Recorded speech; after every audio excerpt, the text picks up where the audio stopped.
C'est le statu quo à la société gabonaise de raffinage où les employés syndiqués ont décidé de durcir le ton. C'est à la faveur du mot d'ordre de grève lancé le 2 décembre dernier et le point de presse tenu le week-end écoulé que les grévistes ont décidé de reconsidérer leur mouvement de grève en arrêtant les installations de la Sogara, au motif que la direction générale n'a pas voulu se plier à leurs orientations. Fin de citation. La réaction de la direction générale de la Sogara ne s'est pas fait attendre. La grève a été lancée le 2 décembre suite à des négociations entre l'Organisation nationale des employés du pétrole et le gouvernement.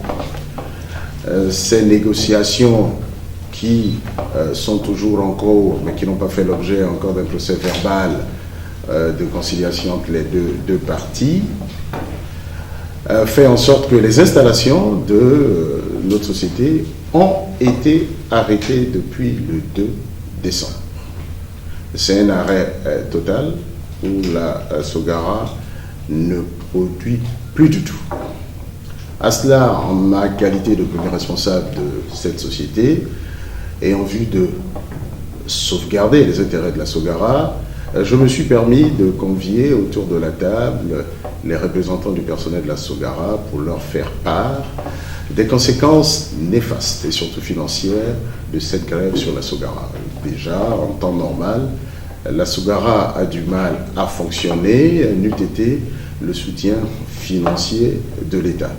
Et cette grève a de lourdes conséquences sur les finances de la Sogara. Donc, de cette discussion avec les délégués du personnel, une discussion ouverte, nous étions tous confiants que la seule solution était la reprise de nos activités.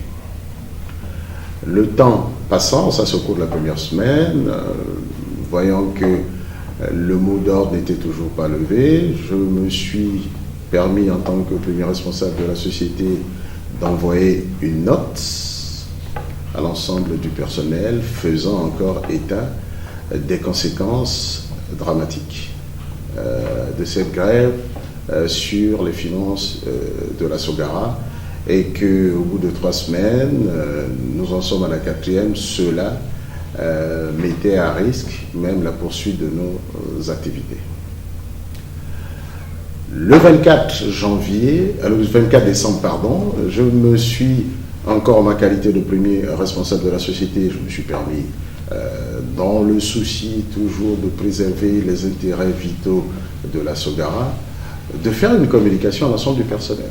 Cette communication a eu lieu au niveau du club Sogara, où j'ai fait mention de la gravité de la grève, des conséquences financières pour la Sogara et des mesures déjà de sauvegarde que je me devais de prendre pour essayer d'en réduire l'impact sur la situation financière de la Sogara. Donc, au sortir de cette communication, le personnel, dans sa très grande majorité, avait compris le message et avait décidé de reprendre effectivement les activités.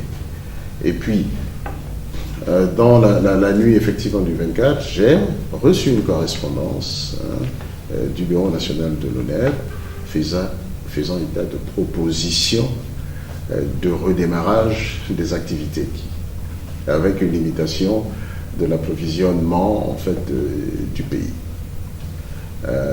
Mais lorsque les employés avaient déjà décidé de reprendre les activités, le processus est mis en branle, c'est-à-dire qu'il y a des ordres de mouvement de produits qui sont les quantités normales. Nous n'étions même pas montés encore, j'allais dire, à notre maximum de production, qui est de 160 tonnes heure.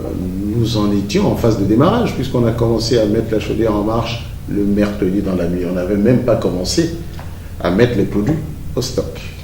Et là, il y a eu une autre réunion avec les instances représentatives du personnel qui a abouti encore à l'arrêt des activités de la Sogara.